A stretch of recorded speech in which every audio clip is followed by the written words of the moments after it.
Ibu dan bapak-bapak sekalian, itu sudah 8 tahun, 9 tahun menjadi ormas ya. Kita tahu bahwa dalam reformasi ini akan dibutuhkan suatu ketegaran jiwa dan keluruhan hati untuk memberantas korupsi. Dengan adanya gonjang-ganjing korupsi ini, ya, dengan adanya gonjang-ganjing korupsi, maka kami harus juga memberikan support baik kepada KPK atau pelaku penegak hukum dan ketentraman bagi masyarakat. Kita harus memberikan support secara moral.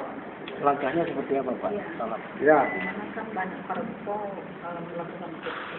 Nah, tentu kita secara memberikan pressure kepada mereka-mereka yang ingin mencoba-coba terus-menerus melakukan kegiatan korupsi dengan sengaja. Kita harus memberikan benteng kepada negara ini, benteng kepada rakyat ini, agar jangan dipermainkan rakyat kita ini sama mereka-mereka intelektual. Semua yang koruptor itu pada umumnya adalah intelektual, bukan level pencuri ayam. Tetapi hukumannya sangat ringan dibandingkan pencuri ayam. Yang dianggap pencuri coklat. Oleh karena itu, kita ingin mendorong mereka. Kita ingin melindungi KPK, mendukung secara moral, baik pun kekuatan fisik. Dan kita ada di belakang KPK. KPK tidak usah takut. Sebab kalau ada ancaman-ancaman dari luar yang dalam bentuk apapun juga, ya kita akan hadapi. Itulah konsekuensi kita untuk membantu KPK. Kira-kira demikian. Dari patron sendiri, kinerja KPK sejauh ini seperti apa? Kinerja KPK sudah sangat bagus, dan kerja hukum itu tidak boleh buru-buru, tetapi tidak boleh lambat. Terburu-buru dan tidak boleh terlambat. Harus sesuai dengan langkah-langkah yang sudah diprogramkan. Jadi jangan campur aduk yang enggak. Nanti akibatnya ada penyimpangan-penyimpangan. Itu saya mengharapkan saudara-saudara saya di KPK, terutama Ketua KPK, Bapak Dr. Abraham Samad, jangan takut, kita di belakang.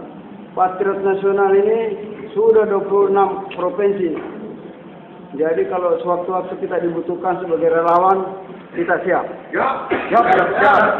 Ya. Para patron siap nggak? Siap. Ya, kita harus siap membela saudara-saudara kita. Dan kita ketahui, saya punya saran bahwa para koruptor yang telah divonis sebagai terpidana, kita buatkan camp, kita buatkan bangsal, kita buatkan barak di tengah sawah, di dekat sawah. Kemudian mereka harus setiap hari bekerja bersama-sama rakyat yang dimiskinkan oleh mereka. Apakah itu melanggar hak asasi manusia? Ya. Itu tidak melanggar hak asasi manusia. Itu harus kita terapkan. Kalau tidak, dia senyum-senyum, dia lebih bangga jadi koruptor daripada orang jujur. Nah, ini jangan sampai di Indonesia ini lebih banyak orang koruptor yang bangga dengan hebatnya dia mencuri uang rakyat daripada yang jujur.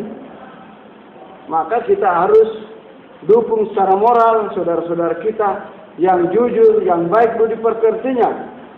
Seperti kita, saudara-saudara kita, sahabat saya, Anas Urbaningrum. Jelas sekarang ini kan kita tidak bisa memvonis dia sebagai orang yang bersalah. Meskipun yang bersangkutan seperti orang yang pesakitan, tetapi dia harus kita perlakukan sebagai praduga tidak bersalah. Jadi dia belum tentu bersalah. Belum tentu, karena ini ada fitnah dan lain sebagainya. Dan itu juga, saya juga sangat mendukung Bapak Presiden selaku Ketua Dewan Pembina dan Ketua Majelis Tinggi Partai Demokrat untuk mengungkap, untuk memberantas korupsi di dalam tubuh Partai Demokrat.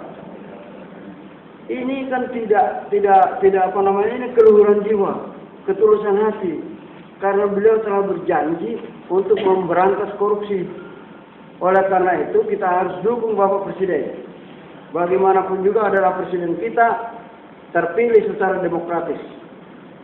Jadi kita harus dukung. Tetapi jangan kita menampik kalau ada di antara fungsionaris Demokrat itu yang terlibat dalam korupsi. Yang ketiga itu tadi saran saya tadi yang membuatkan bangsa. Dan yang keempat adalah saya menginstruksikan kepada seluruh anggota patron seluruh Indonesia di 26 provinsi bahkan 27 provinsi untuk tetap membantu aparat keamanan, tetap membantu polisi, TNI, jaksa dan lain sebagainya untuk memberikan bantuan ketentraman, kestabilan, jangan kita membuat kerusuhan juga. Jadi kita harus bersama-sama saling membawa. Jadi jangan kita ini dianggap sebagai negara istilahnya oportunis, negara-negara perampok. Jangan sampai seperti itu. Oleh karena itu kita harus tentramkan seluruh masyarakat kita, amankan. Ada informasi yang sangat urgen, tolong lemparkan ke kejaksaan, ke kepolisian. Kita harus bekerja sama dengan pemerintah daerah, kerjasama dengan Polda. Itulah harapan kami, mudah-mudahan ini acara pertemuan ini bisa berhasil dengan baik. Ya. Oke, Pak. Selesai, apalagi ada pertanyaan?